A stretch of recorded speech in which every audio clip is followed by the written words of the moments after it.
Instead of going out completely to Gentile sources, Nehemiah is going to take us into these ancient sources. This is for those who really want to know the truth. Nehemiah, please.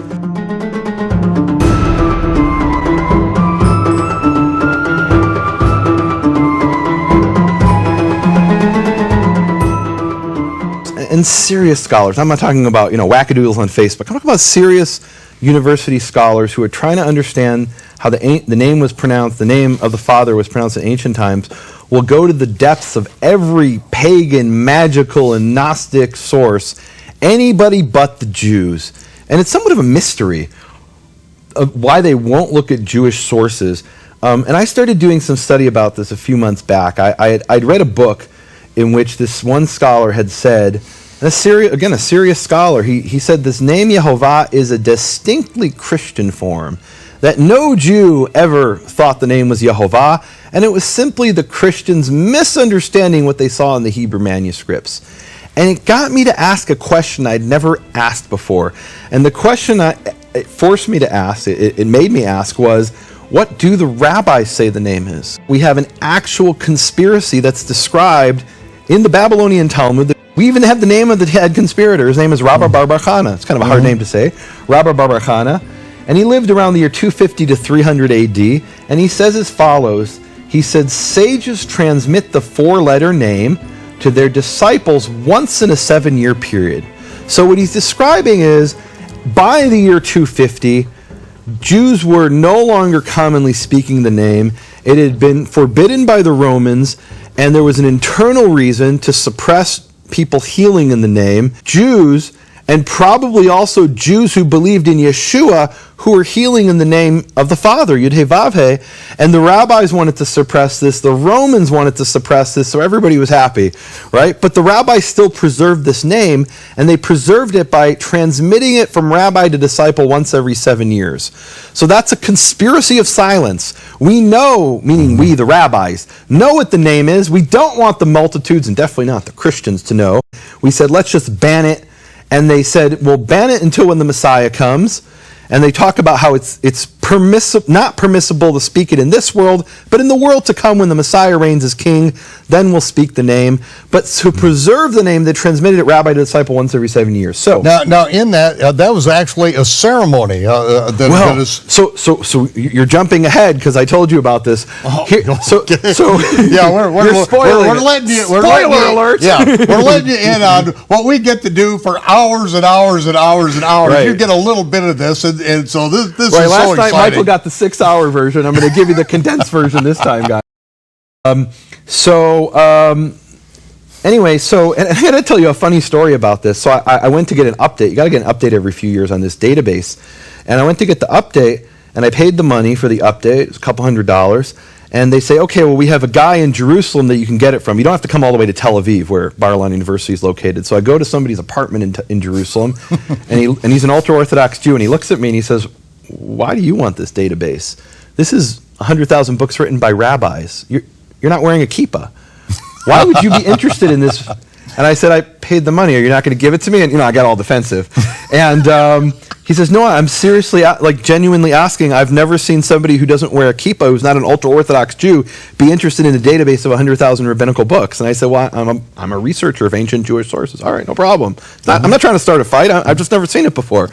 So I get this database, Michael. Calm down, Dan. Right, well, so I get this database, and I'm asking the question, are there any rabbis who say what the name is? And I think, I don't think there are. If there were, I would have heard about it, right? I put it's a flash drive, I put it in, it's all in Hebrew.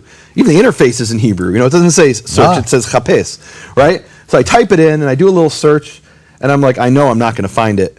Within 30 seconds, I found a rabbi who said the name is Yehováh. Within literally 30 seconds. Within literally 30 seconds, I found a rabbi who said the name, the Shema Mifurash, the explicit name, the unequivocal name, is with the vowels Shva, Cholam, Kamatz, and you're going to hear that, guys, over and over today. Shva, Cholam, Kamatz, those are the names of the vowels. They have names, the vowels. Shva is that little E in Yehovah, Cholam is the O, and the Kamatz is the A. And I was sitting there shaking.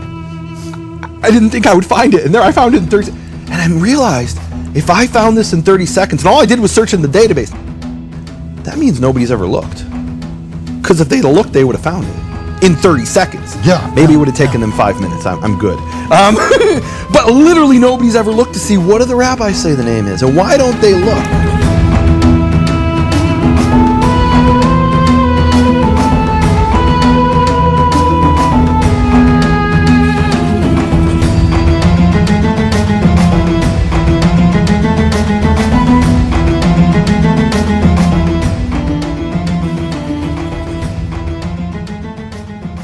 He's called the Vilna Gaon, which means the genius of Vilna. So he says the vowels of the name itself are hidden. Its vowels are the secret of the Tetragrammaton. Okay, so the modern 20th century encyclopedia written in Hebrew by rabbis say, well, the rabbis didn't know what the vowels were. Is that what he says? No. No, he says they're hidden. Right. He doesn't say he doesn't know what they are. Doesn't say don't know how to pronounce it. He's not saying I don't know how to pronounce it. He's saying this is hidden. We don't reveal this secret, which is a big difference. So what I do is I look up the source, and it doesn't say what they claim it says.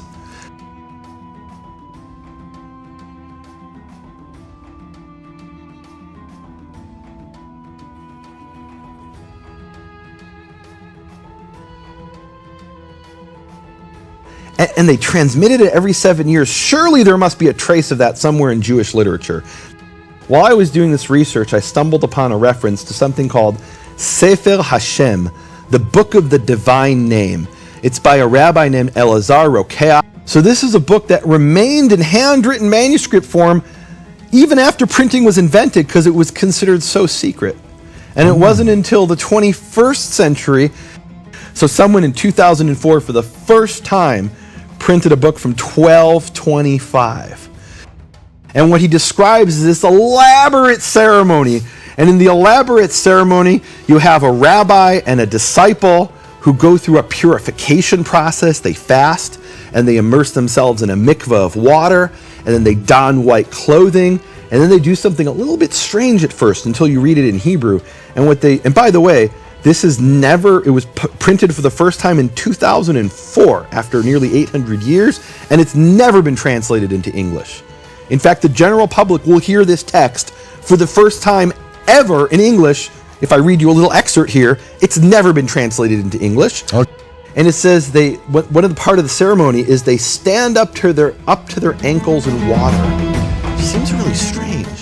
And it talks earlier in the ceremony, they reveal the name over water. The rabbi will then open his mouth after all this preparation in awe and say, "Blessed are you," and then he speaks the name.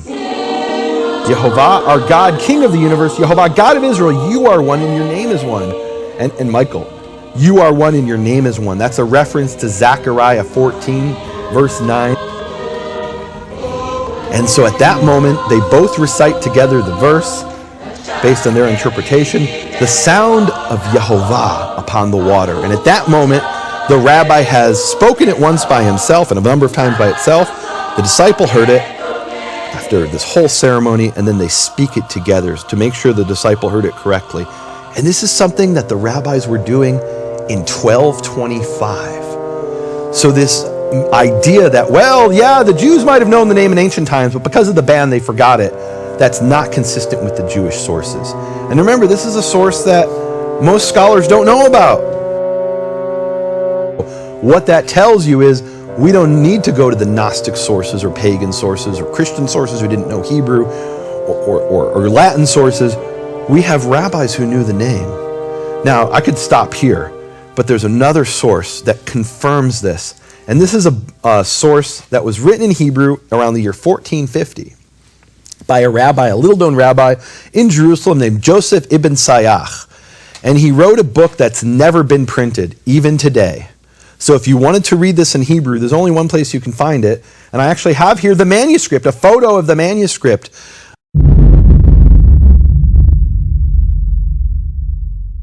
This is the original by the author. There's only one copy that ever existed, and we have his copy. And they say as follows: a certain sage has been uttering the name according to its letters, and a certain rabbi rebuked him for this. but the sage was stubborn in his actions.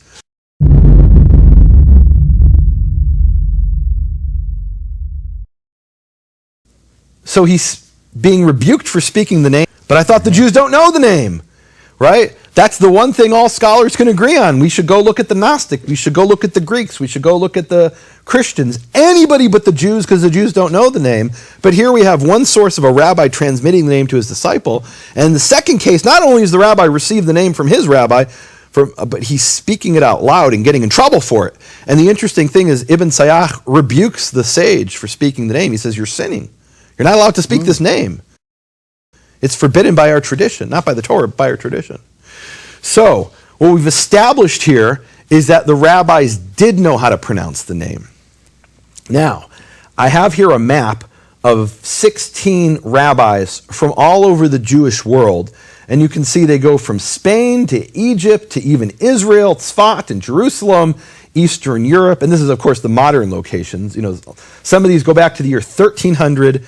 Rabbis who said the name is Yehováh. Some of them go into the 20th century. Ovadia Yosef, who is the leading rabbi of the Sephardic Jews in Israel, who only died a few years ago in the 21st century, in one of his books, he states matter-of-factly that the vowels are Shva Cholam Kamatz, which is Yehováh. Yeah. I mean, he states it as a fact. Like it's not even a fact that's in dispute.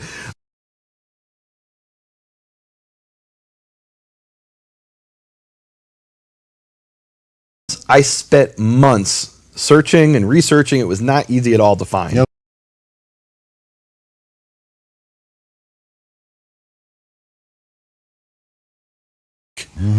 And one of the things that has been taught in the Western Gentile Christian world is that Yod-Heh-Vav-Heh, that they inserted the vowels of Adonai in it. That's one of the claims. And that's a fact. That's a fact. That's but not what true. is it? It's not true. It's Right. just plain not true at all. It's not true at all, and it's not what the rabbis thought either.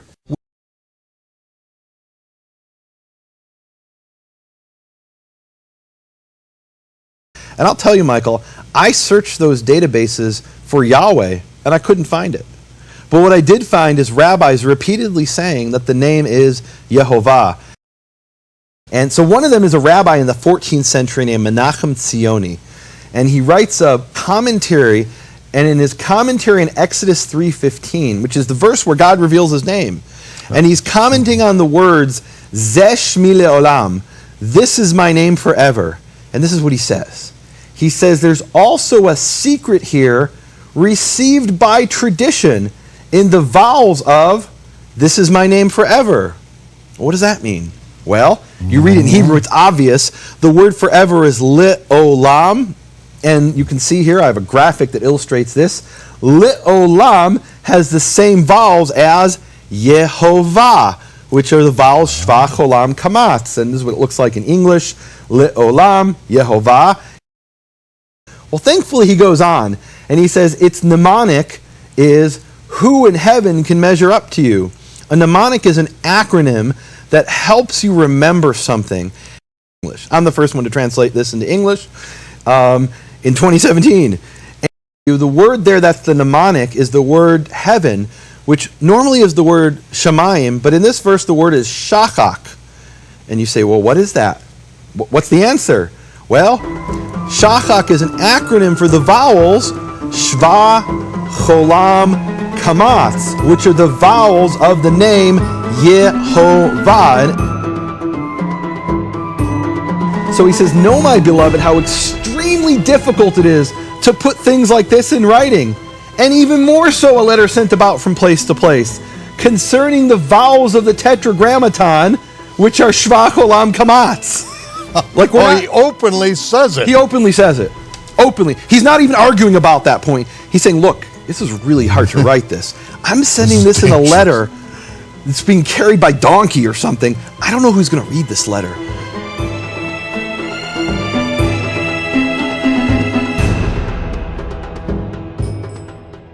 And it says, concerning the Tetragrammaton, its vowels received from Sinai are Shva, Cholam, Kamatz. There's no room for Yahweh here. It's Yehováh, according to these rabbis. Okay, so I love how Maharam of Lublin, this guy, mayor of Lublin, in 1600, ends a letter to Shabtai Sofer. He says, I have one request, that you hide this letter in a pure and holy place and not allow it to be passed around here and there. When he died, his disciples found a copy of the letter and they printed it. And because of that, we're able to sit here and share this with the entire world. We were never meant to know what's in this letter. But it turns out literally my ancestors were part of the conspiracy to hide our Father's name. And Michael, I have to confess and repent here for the sin of the collective sin of the generations. You know, we have the story in Joshua where they stole they took from the gold, and that they weren't supposed to take from Jericho, and it became a sin, the collective sin of the people. And we have this verse in Jeremiah 23:27. It says, they plan to make my people forget my name. And that's part of my heritage. And I need to go back to what it says in the Bible and not continue the tradition of hiding the name. Now, I have a whole bunch of other sources. I want to end with a rabbi from 1896. He was a rabbi named Jacob Backrack. And in 1896, he writes a whole bunch of things. I'll read this really quick. He says, if the vowels of the Tetragrammaton were indeed the vowels of Adonai, precision would have required putting a chat of patach under the yud for the aleph of Adonai. Those who don't know what that means, go and research that. Anybody who you tell in scholarship that these are the vowels of the name Yehováh, they'll say, well, no, that's the vowels of Adonai, and here's why. Here's a rabbi in 1896 who says that's utter nonsense, that that's completely a misunderstanding of the vowels.